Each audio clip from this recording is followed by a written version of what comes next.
আমরা এবার একটু শুনবো যে রাসূলুল্লাহ সাল্লাল্লাহু আলাইহি ওয়াসাল্লাম কদরের রাতগুলোতে কি কি ইবাদত করতেন। আমি খুঁজে 5টা আমলের কথা পেয়েছি বিশেষভাবে, কমন যে আমলগুলো সেগুলো তো ছিলই, বিশেষভাবে 5টা কাজ রাসূল সাল্লাল্লাহু আলাইহি ওয়াসাল্লাম কদরের রাতে করতেন। 1 নম্বর কাজ হচ্ছে তিনি সারা রাত জেগে ইবাদত করতেন এবং পরিবারের লোকদেরকে ঘুমোতে দিতেন না, উঠিয়ে দিতেন।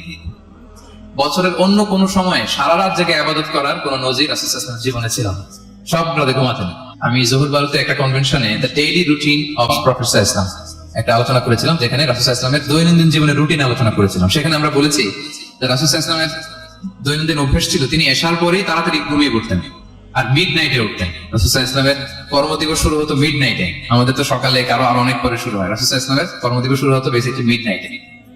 এশার পরে কথাবার্তা না বলে আগে ঘুমোতে যেতেন, মিড নাইটে উঠতেন, কিন্তু ঘুমাতেন। ঘুম ছাড়া রাত কাটাতেন না। সারা বছরের এটা ছিল যে এশার পর ঘুমোতে যেতেন, except the last 10 days of Ramadan. রমাদানের শেষ 10 রাতে রাসূল সাল্লাল্লাহু আলাইহি ওয়াসাল্লাম ঘুমাতেন। এই 10 দিনের ব্যাপারেই পাওয়া যায় সারা রাত জেগে তিনি ইবাদত। আম্মা জান আয়েশা রাদিয়াল্লাহু তাআলা আনহা বলেন, ইদা দাখালাল আশরু আহিয়া আল-লাইলা ওয়া আইকাযা আহলা ওয়া জাদ্দা ওয়া শাদ্দা আল-মি'সার। রমাদানের শেষ 10 যখন আসতো রাসূল সাল্লাল্লাহু আলাইহি ওয়াসাল্লাম সারা রাত জেগে ইবাদত করতেন। পরিবারের সদস্যদেরকে জাগিয়ে তুলতেন, স্ত্রীদের ঘুমাতে দিতেন না, জাগিয়ে তুলতেন। ফাতেমা রাদিয়াল্লাহু তাআলা আনহার ঘর পাশেই ছিল, তাদেরকে যে জাগাতেন এবং নিজে সারা রাত ইবাদত করতেনই। জাদ্দা ওয়া শাদ্দা আল-মি'সার, খুবই বলিষ্ঠ ভাবে, খুব মজবুত ভাবে কোমরে গামছা বেঁধে নামার একটা এক্সপ্রেশন এখানে দেওয়া হয়েছে। মিজার ইজহার মানে হচ্ছে বাংলা করলে হয় লুঙ্গি। লুঙ্গি আমরা যখন খুব শক্ত কোনো কাজ করতে যাই তখন তারা কি করে, খুব টাইট করে লুঙ্গিটা বাঁধে। তার মানে বোঝানো হচ্ছে রাসূল সাল্লাল্লাহু আলাইহি ওয়াসাল্লাম কোমরে ভালো করে লুঙ্গি বেঁধে বা গামছা বেঁধে আটকাট বেঁধে নামতেন শেষ 10 দিনের জন্য। এই সময় তিনি মানে কাউকে কেমন যেন চিনতেন না, সবসময় ইবাদতে মগ্ন থাকতেন। এটা আমরা করতে পারি যে শেষ 10 দিনে আমরা একটা স্পেশাল প্ল্যান করতে পারি যে আমরা আমাদের সর্বোচ্চটুকু উজাড় করে দিয়ে লাস্ট 10 days অফ রমাদানের এই বরকত আমরা হাসিল করবো, এটা যেন আমাদের মিস না হয়। তাহলে এটা আমরা একটা পেলাম। 2 নম্বর হচ্ছে ইতিকাফ করা। রাসূলুল্লাহ সাল্লাল্লাহু আলাইহি ওয়াসাল্লাম রমাদানের শেষ 10 দিন ইতিকাফ করতেন। আমাদের আয়েশা রাদিয়াল্লাহু তাআলা বলেন, কানা ইয়াতাকিফুল আশরাল আওয়াখির মিন রমাদান। রমাদানের শেষ দশকে তিনি ইতিকাফ করতেন হাত্তা তাওয়াফাহুল্লাহ, ওনার ইন্তেকালের আগ পর্যন্ত এই অভ্যাসটা তিনি জারি রেখেছেন। সুম্মা ইতাকাফা আজওয়াজুহু মিন বাদি, তারপর ওনার স্ত্রীরা ইতিকাফ করেছেন।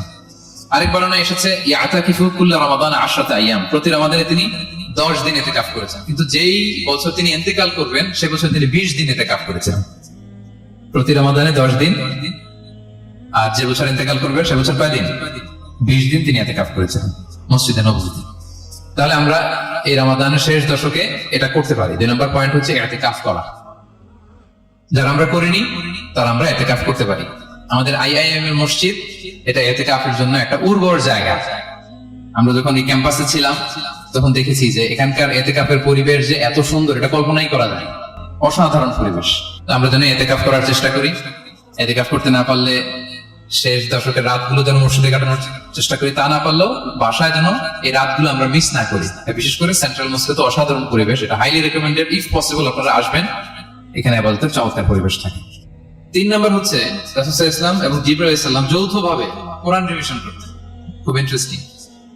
সারা বছর যেটা নাযিল হতো রমাদানে জিবরাইল আলাইহিস সালাম রাসূল সাল্লাল্লাহু আলাইহি ওয়াসাল্লামকে শোনাতেন, রাসূল সাল্লাল্লাহু আলাইহি ওয়াসাল্লাম জিবরাইল আলাইহিস সালামকে শোনাতেন। সহিহ বুখারীর বর্ণনা, কানা জিবরিলু ইয়ালকাহু ফি কুল্লি লাইলাতিন মিন রমাদান ফায়ুদারিসুল কুরআন। প্রতি রমাদানের প্রতি রাতে এসে রাসূল সাল্লাল্লাহু আলাইহি ওয়াসাল্লামের সাথে কোরআন মুদারাসা করতেন। সহিহ মুসলিমের বর্ণনায়, আন্না জিবরিল কানা ইউআরিদুহু বিল কুরআন কুল্লা আমিন মাররা। প্রতি বছর রমাদানে একবার শোনাতেন বা শুনিয়েছেন, যে বছর তিনি ইন্তেকাল করবেন তিনি 2 বার শুনিয়েছেন। আরাদা ইউআরিদু মানে এটা ফ্রম বোথ সাইড। আরবি শব্দটা এমন যে জিবরাইল আলাইহিস সালাম শোনাতেন, এরপর রাসূল সাল্লাল্লাহু আলাইহি ওয়াসাল্লাম জিবরাইল আলাইহিস সালামকে শোনাতেন, কোরআন রিভিশন করা। তো এই শেষ দশকের রাতগুলোতে আমরা যেন বেশি বেশি কোরআন পড়ি। কোরআন তেলাওয়াত, কোরআনিক রিসাইটেশন হতে পারে, কোরআনের অর্থ পড়া হতে পারে, তাদাব্বুরে কোরআন হতে পারে, কোরআনের হালাকায় জয়েন করা হতে পারে। ইন ইটস এনি ফর্ম আমরা যেন কোরআনের সাথে অ্যাটাচমেন্টটা বাড়াই লাস্ট 10 days অফ রমাদান। 4 নম্বর কিয়ামুল লাইল করা। রাসূল সাল্লাল্লাহু আলাইহি ওয়াসাল্লাম কিয়ামুল লাইল করতেন এবং কিয়ামুল লাইল শব্দটাকে রাসূল সাল্লাল্লাহু আলাইহি ওয়াসাল্লাম কদরের সাথে জুড়ে দিয়েছেন। সহিহ বুখারীর বর্ণনা তিনি বলেছেন, মান কামা লাইলাতাল কদরি ঈমানা ওয়া ইহতিসাবা গুফিরা লাহু মা তাকাদ্দামা মিন যামবি। কদরের রাতে যে কিয়ামুল লাইল করে বিশ্বাস নিয়ে এবং নাজাতের প্রত্যাশা নিয়ে তার পূর্বের সমস্ত গুনাহ আল্লাহ তাআলা ক্ষমা করে দিবেন। তাহলে কিয়ামুল লাইলটা রাসূল সাল্লাল্লাহু আলাইহি ওয়াসাল্লাম বিশেষভাবে কদরের রাতের সাথে সম্পৃক্ত করেছেন। আমরা যেন প্রতি রাতে কিয়ামুল লাইল করি, লম্বা সময় যেন দাঁড়িয়ে থাকি, লম্বা সময় কোরআনিক রিসাইটেশন করি দাঁড়িয়ে থেকে, লম্বা সময় রুকু, লম্বা সময় সিজদা, স্পেশালি সিজদা। আখরাবু মা ইয়াকুনুল আবদু মিন রাব্বিহি ওয়া হুয়া সাজিদ ফাআকসিরু ফীহি দুআ। বান্দা যখন সেজদায় থাকে আল্লাহ সবচেয়ে কাছে থাকে, তো আমরা তো আল্লাহ সবচেয়ে কাছে যেতে চাই এই ক্রিম টাইমটাতে, কি বলেন? আমরা যেন লম্বা সময় সেজদাতে থাকি। কিন্তু আমাদের অনেকের যেটা হয়, নামাজে তাড়াহুড়ো, অনেকের সব ব্যস্ততা যখন নামাজে দাঁড়াই এরকম হয়ে যায়। রাসূল সাল্লাল্লাহু আলাইহি ওয়াসাল্লামের সালাত যদি আমরা খেয়াল করি, বিশেষ করে কিয়ামুল লাইলে এত যে সুন্দর ছিল, আমাদের আয়েশা রাদিয়াল্লাহু তাআলা আমাকে জিজ্ঞেস করা হয়েছিল যে হে আম্মা জান, রাসূল সাল্লাল্লাহু আলাইহি ওয়াসাল্লামের কিয়ামুল লাইল কেমন ছিল, কিভাবে কিয়ামুল লাইল করতেন? আমাদের আয়েশা দেখেন ওনার এক্সপ্রেশনটা কত সুন্দর। তিনি বলেছেন ফালা তাসআল আন হুসনিহিন্না ওয়া তুলিহিন্না, রাসূল সাল্লাল্লাহু আলাইহি ওয়াসাল্লামের কিয়াম যে কত সুন্দর ছিল, কত লম্বা ছিল, আমায় জিজ্ঞেস করো না, আমি বলতে পারবো না। আমরা অনেক সময় যখন খুব বেশি চমৎকার কিছু হয় তো আমরা কি বলি, ভাই এত সুন্দর ছিল আমি বোঝাতে পারবো না, এরকম বলি না? যে এত অসাধারণ আমি বলে বোঝাতে পারবো না। বাংলাতেও কিন্তু আমরা বলি এত চমৎকার বলে বোঝাতে পারবো না, শব্দের গুণনে, ভাষার গুণনে আমি ফুটিয়ে তুলতে পারবো না। আমাদের আয়েশা এটাই বলেছিলেন, ফালা তাসআল আন হুসনিহিন্না ওয়া তুলিহিন্না, রাসূল সাল্লাল্লাহু আলাইহি ওয়াসাল্লামের রাতের নামাজ কিয়ামুল লাইল যে কত সুন্দর ছিল, কত দীর্ঘ ছিল, লম্বা ছিল, আমায় জিজ্ঞেস করো না, আমি বলে বোঝাতে পারবো না। সুবহানাল্লাহ।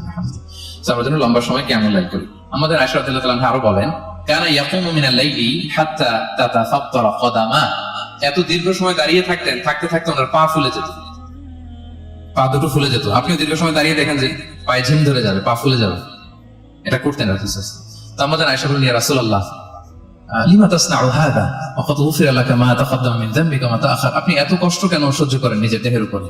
আপনার তো আগের পরের সব গুনাহ মাফ, আদতে তো রাসূল সাল্লাল্লাহু আলাইহি ওয়াসাল্লাম গুনাহই নেই, তিনি নিষ্পাপ। এত কষ্ট কেন করেন? আপনার আগের পরের সবই তো মাফ করে দেওয়া হয়েছে, কেন করেন?